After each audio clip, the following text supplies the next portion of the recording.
Twin cities outer ring road వేసే శక్తి తమకు లేదని రాజమహేంద్రవరం ప్రజల అవసరాలను దృష్టిలో పెట్టుకుని టూరిజం, శాంతి భద్రతలు, యువతకు ఉపాధి, నేరాల నియంత్రణ వంటి ముఖ్యమైన అంశాలపై మేనిఫెస్టో రూపొందించినట్టు టీడీపీ, జనసేన, బీజేపీ ఉమ్మడి అభ్యర్థి ఆదిరెడ్డి శ్రీనివాస్ వెల్లడించారు. స్థానిక 37వ డివిజన్ లలితానగర్లో బుధవారం జరిగిన మీడియా సమావేశంలో ఆయన మేనిఫెస్టో విడుదల చేశారు. ఈ సందర్భంగా ఆదిరెడ్డి మాట్లాడుతూ నగర ప్రజలందరికీ నచ్చే విధంగా తమ మేనిఫెస్టోను రూపొందించడం జరిగింది. కూటమి ప్రకటించిన సూపర్ 6 మేనిఫెస్టోను ఆశీర్వదించిన విధంగానే తమ మేనిఫెస్టోను ఆశీర్వదిస్తారని అన్నారు. సిటీ నియోజకవర్గానికి సంబంధించి తాను ఎమ్మెల్యే అయిన తర్వాత చేపట్టబోయే అభివృద్ధి పనులు, ప్రజల సంక్షేమం, రక్షణ కోసం తీసుకునే చర్యలతో రూపొందించిన 5 అంశాల మేనిఫెస్టోను టీడీపీ, జనసేన పార్టీ నాయకులతో కలిసి ఆవిష్కరించారు. నగరంలో తాము పరిశీలించి ప్రజలకు అవసరమైన అంశాలతో రూపొందించిన రాజమండ్రి సిటీకి సంబంధించిన మేనిఫెస్టోను ప్రజల ముందుకు తీసుకొచ్చామన్నారు. గౌతమి ఘాట్, సరస్వతి ఘాట్, పుష్కర్ ఘాట్లను అనుసంధానం చేస్తూ రివర్ ఫ్రంట్ అభివృద్ధికి కృషి చేస్తామన్నారు. రాజమండ్రి నుంచి రాష్ట్ర, జాతీయ స్థాయి పోటీలకు వెళ్లే క్రీడాకారులకు స్కాలర్షిప్లు ఇస్తామని, మెగా స్పోర్ట్స్ కాంప్లెక్స్ నిర్మాణం చేపట్టి ప్రధాన క్రీడలకు కోచింగ్ ఏర్పాటు చేస్తామన్నారు. Janasena city incharge Anushree Satyanarayana, Y Srinu, TDP నాయకులు రెడ్డి మనేశ్వరరావు, కాశీ నవీన్, ఉర్లంకల లోకేష్ తదితరులు పాల్గొన్నారు. ఏప్రిల్ 1కి మన ఖజానాలో ఉన్న సొమ్ము 300 కోట్లు.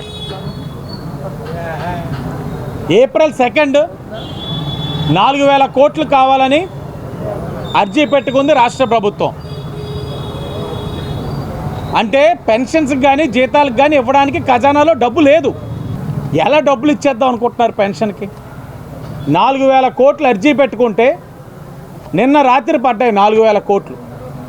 పడ్డ 4,000 కోట్లలో ఓడీ కట్టాలి, జీతాలు ఇవ్వాలి, పెన్షన్లు ఇవ్వాలి.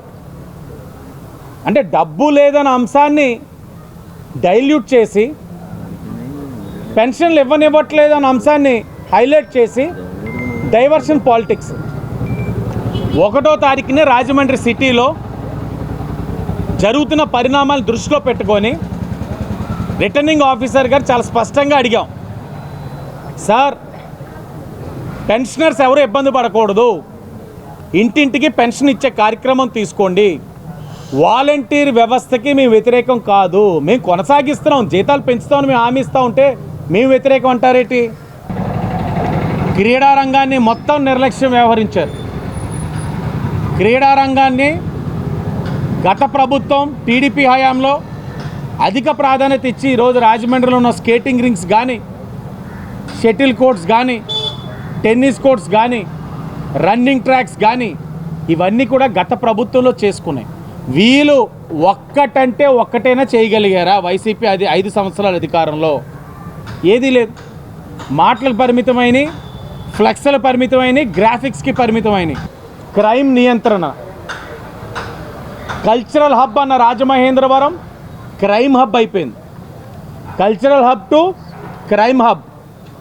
ఇంతకుముందు మీరు ఆలోచించండి, రాజమండ్రి సిటీలో ఏ జంక్షన్లో చూసినా సీసీ కెమెరాస్ ఉండేవి. ఆ సీసీ కెమెరాస్ కూడా అన్నీ కూడా రాష్ట్ర ప్రభుత్వం ఖజానా నుంచి ఇవ్వాల్సిన అవసరంలా. ఒక షెల్టన్ జంక్షన్ ఉందంటే షెల్టన్ హోటల్ వాళ్ళని ఆ బాధ్యత తీసుకునే మనం. ఆనంద్ రెన్సీ ఉందంటే ఆనంద్ రెన్సీ వాళ్ళు తీసుకునే మనం. మంజీరా వాళ్ళకు బాధ్యత ఇవ్వచ్చు. ఇలా అనేకమైన సంస్థలు ఉన్నాయి. ఆ సంస్థలన్నింటికి కూడా బాధ్యత ఇచ్చి సీసీ కెమెరాస్ ఎక్కడికక్కడ పెట్టి ఈ యొక్క క్రైమ్ ఏదైతే పర్సంటేజ్ పెరిగిపోతూ ఉందో ఆ నియంత్రించే బాధ్యత కూడా తెలుగుదేశం, బీజేపీ, జనసేన తీసుకుంటా ఉన్నాం. స్మార్ట్ పోల్స్ అన్నది మనం చూసాం, విశాఖపట్నంలో చూసాం, హైదరాబాద్లో చూసాం. అదే పోల్కి మనం సీసీ కెమెరా పెట్టచ్చు, వైఫై పెట్టచ్చు, లైటింగ్ పెట్టుకోవచ్చు. అది పెద్ద ఖర్చుతో కూడిన వ్యవహారం కూడా కాదు. నగరంలో ఒక 10,000 స్మార్ట్ పోల్స్ వేసినట్లయితే ఎక్కడా కూడా బ్లాక్అవుట్ అనేది ఉండదు. ఏ మూలనైనా సరే తప్పు చెయ్యాలని ఆలోచించేవాడు దొరికిపోతా ఉన్న ఒక భయం ఉంటే ఈ క్రైమ్ రేషియో అన్నది తగ్గుతుంది. రాష్ట్రంలో 5 ఎఫ్ఐఆర్ రిజిస్టర్ అయితే దాంట్లో ఒక ఎఫ్ఐఆర్ వచ్చి రాజమండ్రి సిటీ వస్తూ ఉంది. కాబట్టి ఈ క్రైమ్ రేట్ని తగ్గించడానికి కూడా ఎమర్జెన్సీ కాల్ బాక్స్ అన్నది పెట్టి ఆ కాల్ బాక్స్లోని ఇమీడియట్గా సమస్య వచ్చినంటే నొక్కినట్టునే ఎస్పీ ఆఫీస్కి అనుసంధానం చేసి వెంటనే పోలీస్ వ్యవస్థ స్పందించే విధంగా కూడా కార్యక్రమం తీసుకోవడం జరుగుతుంది.